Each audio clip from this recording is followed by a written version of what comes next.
Um, in the final recap, I want to focus not just on Irina's win, which she won in a very convincing manner, but also the second place finisher, Chloe Gao, who won a very clutch game in the last round. And, I'll show you also her round one game where she was on the verge of losing, but how her resiliency paid off. Well, let's start off with Irina's last round game. She played against Regam Jessica, who made a comeback after losing in round one, and she won her next games to get to chance to play against Irina. Now she played the King's Indian, and Irina in the first round she played castles in the first round, knight a6. Not in the first round, in the round three against Sahana. So she figured, okay, her opponent might have prepared. So what did she do? She changed her line and she played d5. And right away, opponent started to think a lot, getting her off of the prep. So it's definitely a good privilege to have the experience to mix and match with your opening ideas. White played there, black played knight h5, knight d2, knight f4, bishop f1. Now this is pretty normal. White wants to go g3. And after a 5g3, here black, made a creative move, but actually it's inaccurate.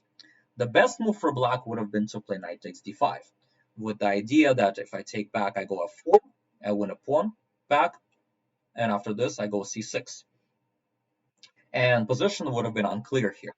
So maybe Irina did not play the opening the very best way. But here, Jessica played knight g2. The difference here is that after queen e2, white is going to emerge up a pawn. And Jessica tried to drum up some counterplay, but it was never quite totally enough. And eventually white consolidated, and white even started attacking on the king's side where she has that extra pawn, which makes sense. It's certainly activating her bishop, but nonetheless, white's pawns are strong and the black's king is weak. Take, bishop b5, knight d4, rook f4, rook c1, and now a lot of stuff is hanging. Now black still could have played queen f7, and it would have been okay, because after takes, there's bishop takes d4. But instead of that, black played there, which is a blunder, because after takes, there's rook takes g7. The move that was likely missed, because the point, of course, was if you take the rook right away, there was checkmate, but there is this brilliant rook g7, and if you take, I take here. So white wins a piece, and shortly after that, white won the game. Of course, point being, if you take here, you get forked. So after that, black went there, and white went here, and black resigned, because they're losing even more material.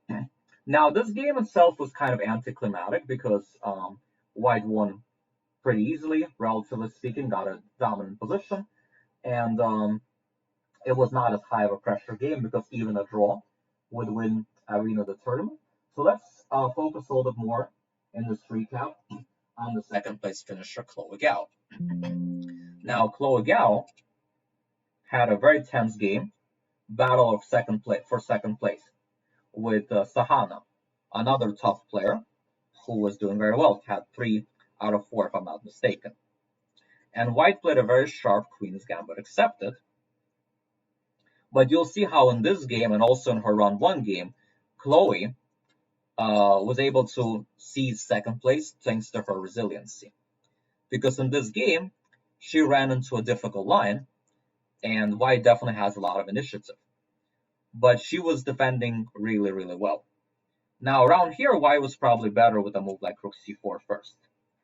But instead, white took here, rook c4. I'm guessing queen here, maybe something like king d7, Sahana was afraid of. So she played there, but now after black castles, position is more or less equal. Now in this position, rook c1, rook c8, queen f4, queen d7. Position is still around equal. Now, one notable thing is that both sides are around 5 minutes here. So it's quite incredible how both sides played pretty actively.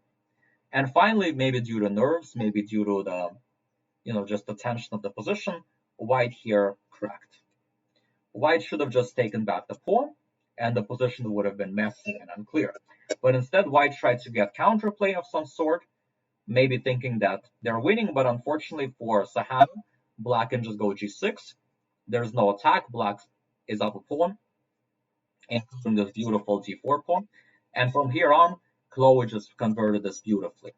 Really left white with absolutely no chances. And including at the very end, where white tried this last attempt, queen takes f7, queen f8, but black just calmly, collectively played bishop b3, and eventually white ran out of checks, and Chloe won a very clutch game and got herself clear second place. Now, what's even more impressive about that performance is that she had to go through some tough hurdle in round 4, and that is against the player Li Wanqin, and that game, yeah. So let's see. This game kind of started off normally, but then here Chloe made an unnecessary complicated decision. So here black should just take back and they're completely fine. But instead of that, black for some reason played this. A little bit too creative and very unnecessary. And after this strong move knight a4 followed by d6, suddenly white is winning. Now there's some other complicated stuff that happened, but I want to get to the critical moment. So white, of course, has a winning attack here, and eventually we reach the position where white is up a pawn and has a huge attack. And here, white had several ways to win. The simplest way to win would have been to just go bishop c4, threatening queen f5 for q1. And really, at this point, Chloe is lost. But if you give a good fighter even a smidgen of a chance, they will definitely be resilient and they will fight as hard as they can. And that's what Chloe showed in this game. So play queen h5, king f8, queen f3, already losing the threat. Rook e1 was better, getting the last piece in the game. Knight c6, getting her knight back into the game, and after queen e3, rook e1 was still winning, but less winning as earlier. White played there, and after queen c8, suddenly the position is unclear. And after white made another mistake, suddenly this move knight d4, and black starts taking over the game. So all it takes is a few inaccuracies, losing the threat a little bit. And if you're playing a strong player, you could lose control over the game. And that's what happened. So Chloe had a very close game in round 1.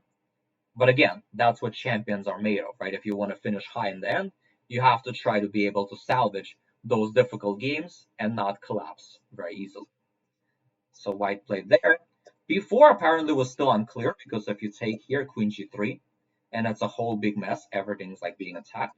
But here white made a last mistake, playing knight e4. Black just consolidates an extra piece, and from there on, black won the game. So huge congratulations to teacher and student combination. Irina second, Irina first, Chloe second. It was a pleasure doing recaps with all of you. Hope you enjoyed them. See you all next time.